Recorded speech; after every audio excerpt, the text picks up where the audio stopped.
I'm sure we all find ourselves using the words be yourself a lot. In this video, we're going to be highlighting exactly what it means to lead life as your true, most authentic self.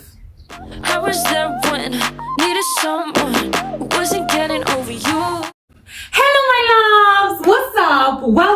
Welcome back to my YouTube channel. If you're new here, hi, my name is Ivy. Please don't forget to subscribe. Yeah, thank you. I know all of us here can attest to the fact that a baby is literally the perfect example of someone living in their true self. Kids don't fake it for anyone. They just live. If they wanna laugh, they laugh out loud. If they wanna talk, they will. A child will. Have you been in public places and you see how a child will just climb up a coffee table and have a whole performance and they won't care, them, they are just doing what feels right to them. You're the one who's running around after them. That is the true example of what living as your true self is. They don't care about anything. It's just them being them, So even us, trust me, every one of us had that stage as a child where you were just there, like you were just living. You didn't even know what fears are. Man, no, for me, especially as a child, I think I've said this 1 million times, I was a very, very, very confident child. But after some time, all these things start to change, So what exactly are these things that change us, that we start to live under a shell, and it's like we're living as a shell of ourselves. There are so many things, and you guys will be surprised by all these points, because a lot of what is going on around you is what is making you live in that shell, kind of. And there are so many things that happen to us unconsciously that end up being a part of us. And now we are not able to live life as our truest self. It's like you're living life as someone else. Let's highlight that. First of all, trauma. Even the reason why mostly when you go to therapy, you'll always be told, visit your inner child, talk to your inner child. It's because you pick up certain coping mechanisms as a result of trauma that make you live life like that, And for you, it's normal. It's normal to be coping in a particular way. You don't see it as an issue until someone sheds light on it. And that's when you're like, oh, okay, I gotta fix that, and people don't get the intensity of childhood traumas as a child. See, we've talked about it. You were bubbly, you were happy, you were this person, just an innocent baby, And then obviously your environment starts to affect you. All these traumas, you start to see things as a child, even arguments between your parents or someone telling you something, how your parents treat you, how your parents help you cope with your emotions. All these things, they may result to trauma, The reason why I use the metaphor of an accident is because that is exactly what it is. Something happened in your life, it injured you, it made a mark in your identity that you have to know about at the very least. You do not have to heal traumas to be able to move on. You need to acknowledge them, You need to know what form of trauma you may be having. Just have the knowledge, know that so that you're able to catch yourself when you find yourself getting into a trap because of these coping mechanisms you developed as a child. You're able to catch yourself because just start by that. Just understand your traumas, know them, and learn them. The second thing is toxic relationships, toxic friendships, toxic situations. These are all things that tamper with our sense of self, Because I'm sure everyone, you who is looking at me right now, has probably been in a toxic situation or had a bad friend. Something has happened, and all these things, your emotions are involved. We are creatures of emotion. So when your emotions are involved in something, it can be detrimental to being your most authentic self. Such relationships can even sprout out insecurities that we never had. That's where insecurity starts to come along. Someone made fun of your small nose. Someone made fun of your big eyes. Somehow you find a way to pick the nitty-gritties of yourself that may not be so cool, and that affects even how you walk around life. Number 3, comparison. Comparison is it's very detrimental because you'll always keep looking to check if everyone is in check with you. And this is where even things like jealousy and envy come out. And comparison is something that can even be put on us by our parents. I know for sure that's something I have struggled with for the better part of my life. Ever since I was young, I remember my dad used to do this thing where every time he'd come to school to see my results, he would And it's so funny because for them, or in my dad's mind, he thinks this is his way of making me a better performing person, but it's not. It fucks with you, because he would come to school, and because the marking scheme has been put on the notice board, he's checking the marking scheme, and then obviously I was like an average student most of the times, and he'd ask me a question like, kwani ni nini yenye number 1 na kwa nayo yenye wewe una? And these things, they become a part of you. So everywhere you go, it's like you're always trying to check each other. It's like you're always like, oh, how much has she achieved? Why am I not there? Every single one of us is so different, so differently blessed. Index one is probably getting an A, but there's something the last person who got an E can be able to do that the index one may not be able to do, Like there's always something that makes you unique. Babes, grab a cup of tea because this one is a hot one. Number 4 is programming. And this is something I learned very recently. Oh my God, you guys. Let's just dissect this programming thing so you can get what I'm saying. First of all, we have the school system. The school system programs you to think there's always a next level. In life, it's like there's always something to chase. It's baby class, and then primary, and then secondary, and then campus, and now we go. And that's why you see most people, that depression stage inakujanga hapo after campus, because that's when you're like, oh my God, damn. The whole idea that school preaches that everyone needs to be in the system and everyone needs to be an A student. It's sick how it's like the system just clogs all of us in the same place, and it's like primary, secondary, high school, campus, job. There's no other way out. There is no other way out. At times I even just sit and ask myself a question like, why do I have to finish high school and then campus and then read for another 4 years for me to go and get employed in a person's company? What if when I'm in campus, 3rd year or 2nd year, I decide to start my own company and boom, I'm a millionaire? Like, who sets these systems?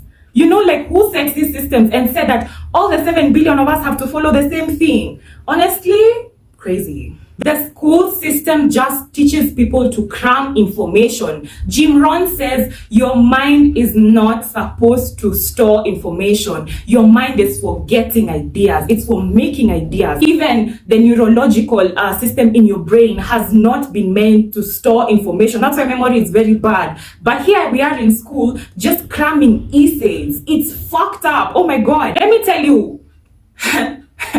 I will get up in the morning at 4 a.m. for an exam, so that I have a good 2 hours to cram a good essay. And then, after some few months after you're done with the exam, someone asks you, hey, so what did you learn last semester? I am reading a book, Think and Grow Rich by Napoleon Hill, and he highlights something that is very important about the school system. School gives people potential knowledge. School does not teach how to change this potential knowledge and organize it into something that will make you a fortune of wealth and success. The school system will not teach you what values are. The school system will not teach you how to make decisions. This is just my thoughts, This is just me and my thoughts. If a lecturer is standing there and they're teaching me about entrepreneurship, I'm just seated there in class and I'm looking at you like, if you have all that knowledge that you're telling me right now, why are you not an entrepreneur? Why you're not even, I'm sorry to say this, but majority of my lecturers are not even driving at the very least, like a car. It's like, why do I want to take advice from someone I don't want to be like? The churches in our society just preach poverty. Now me, I'm going to show, especially this statement that money is the root of all evil. That's a lie. That's a lie. Money cannot be the root of all evil. Money accelerates who you are. If you're evil, of course, if you get money, you're gonna be evil. I'm sure all of us know so many people who have so much money, but they are still beautiful human beings. Why is the church out here trying to act like money is this thing? And as we remain humble in the Lord, the whole church system is like the most fucked up thing ever. Do you ever think about it? Guys just start churches in the name of praising the Lord to make money. You are the one who is evil. I'm gonna put up a photo here that I saw recently somewhere on the screen about God in religion versus God in real life. The church paints God as a creature that is seated somewhere in heaven and we are all supposed to bow down and worship him, or you die or you perish. And at times it's like a very harsh way of delivering the message. The bottom line is, churches really program people positively, yes, in instilling morals, completely, but negatively also, yes, because they preach so much poverty. What? Oh my God, at times I even sit down in preachings when I'm listening to preachings and I'm like, why are you talking like that? Why do churches make it look like being rich is a sin? There's like a certain relationship between churches and poverty. In Rwanda, you won't find a church making noise for people the whole time. But in these slums, these places like Rongai, Umoja, Juja, there are 1 million churches. Do you ever ask yourself why there are so many churches in these poor places as compared to where the wealthy reside? This is like the most interesting thing I have ever learned concerning social media. Like in our society, in the whole world, I'm talking like the global society, we have a particular, like the 1% of the population who are called the elites. And the elites of our society have taken it up to them to study the human brain, of course, right?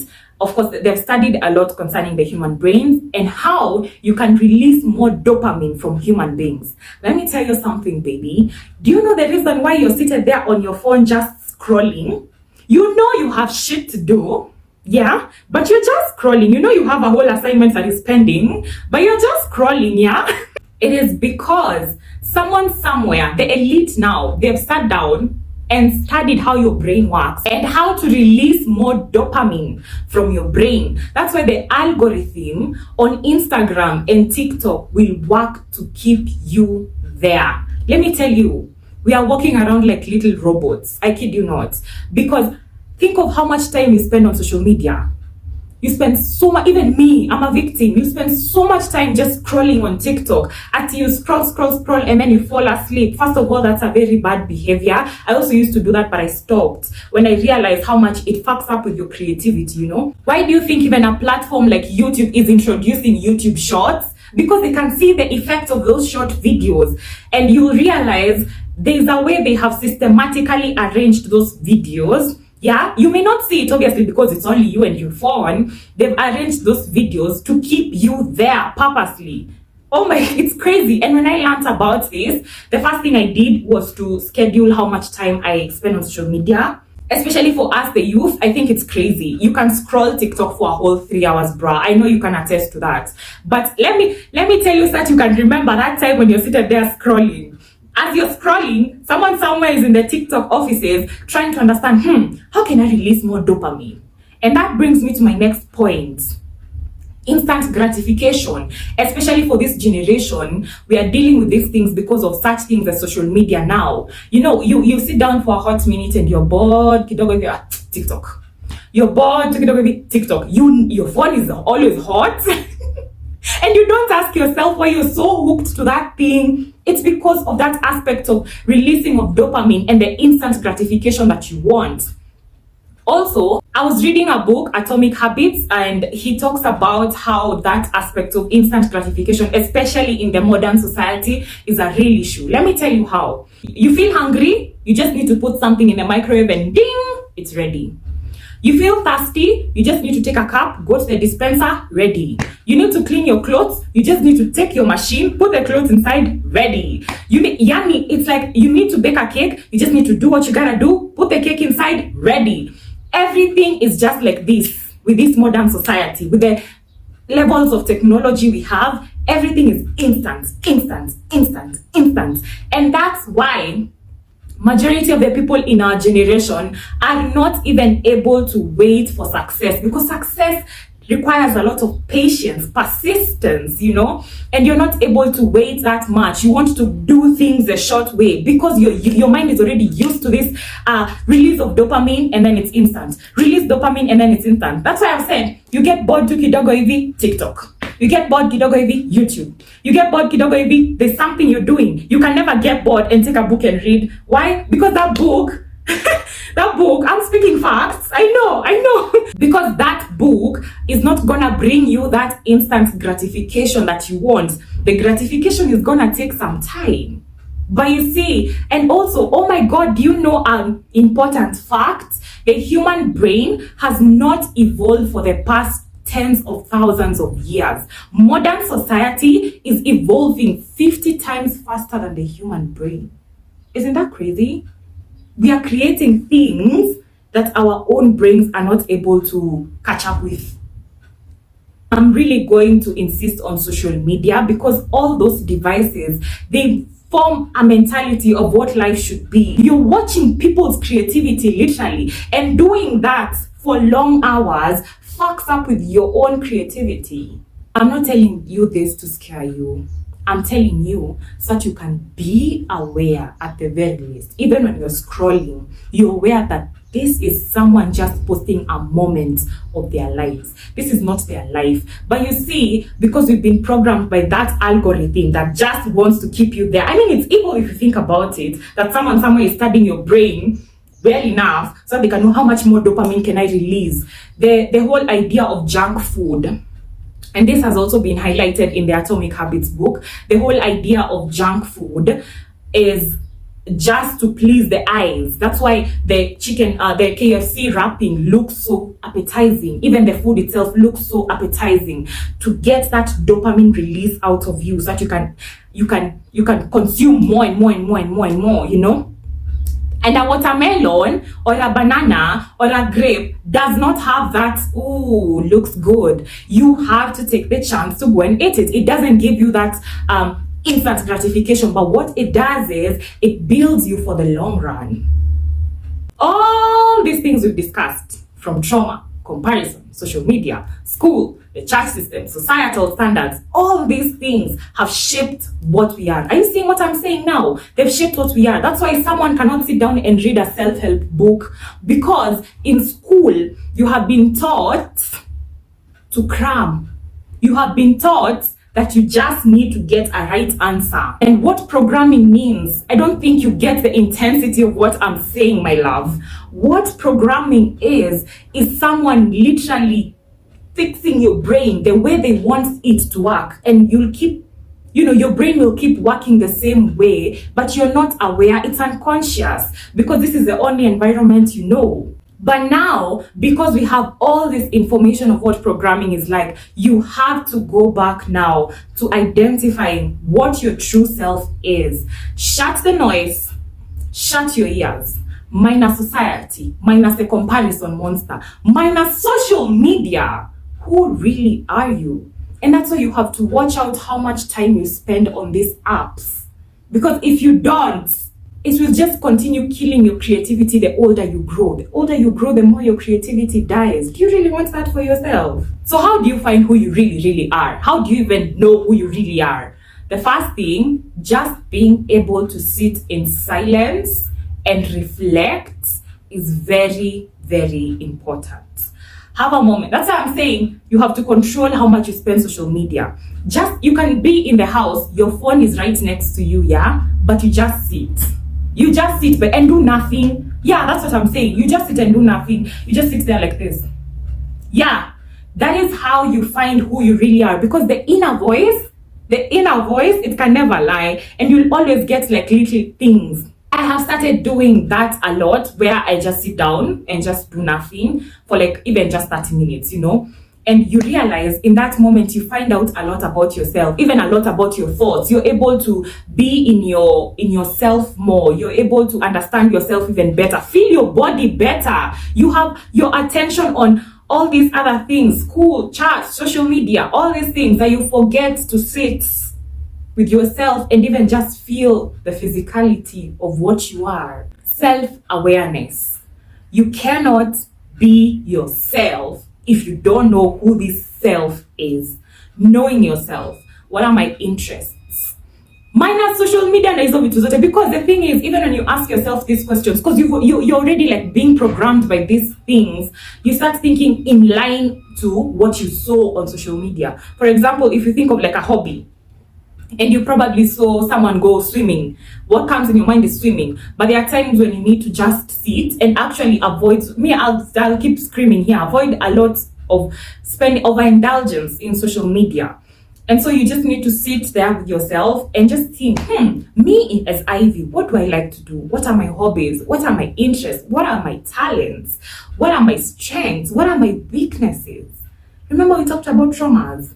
Traumas can be weaknesses, you know. You understand yourself, just that awareness of knowing, who really am I? Live in yourself and consult your source of being. Just being able to live in the calm nature of who you are, you'll find yourself. Actually, you'll find yourself. You won't even go to get it. You'll find yourself connecting to the source of being. Our source of being can be anything you choose to call it. I don't even think the word God is enough, because it's a much bigger and stronger power from how I see it. This source of being has a part of it within you. Everything else was spoken into existence, but us, God took his own time to create you and gave you his own breath. So when you sit in that position and you're meditating, the most important thing is to focus on that breath that you got from your source of being. That is how you connect yourself to your source, because the breath that you have is a clear indication that the Lord lives within you. God is not something you go to worship somewhere. He's right here in your heart, in your soul. And that's why you're told, I have created you in my own image and likeness. I have created all human beings in my own image and likeness. Now, do you get it? So when you take a moment to just sit there, somehow you'll just find yourself connecting to that power that is within you. And let me tell you, every successful person talks about that power that is within you, that is God. You don't have to go to church and see the crucifix for you to feel closer to God. You just need to sit with yourself and the breath of life that he gave you. Being authentic, living in nature of who you really are is not easy. And if you're here thinking it's an abracadabra, oh boy, it's gonna be a tough ride for you. It's not easy. It means breaking some of these social constructs. And to break certain social constructs, you have to be very brave. But you can, you know, because what? That power that is within you. You can do it. You need to be able to have a clear photo, a clear picture of who you really are, my interests, my values, what are some of the decisions I am making about my life. Knowing these things about yourself, you then walk around very confident. How can you be confident in something that you don't know? You have to figure out, who am I? And that way, you can find yourself walking around life differently. I can tell you, I'm a testimony of this. When I started just finding out who I really am, minus all this noise, trust me, you walk around life feeling different. I am sure that my YouTube channel is gonna blow up because of who I am. I don't care that the YouTube space is saturated. I don't give a shit actually, but I know I'm gonna blow up because of who I am, because I know who Ivy is. Take a moment to figure out, who are you? Thank me later. Thank me later. Thank you so much for watching this video. I know you enjoyed it for sure. I can see you smiling. I'm joking. Thank you so much for enjoying this video. Don't forget to like, comment, share, and subscribe. I'll see you guys on the next one, and bye. You were there when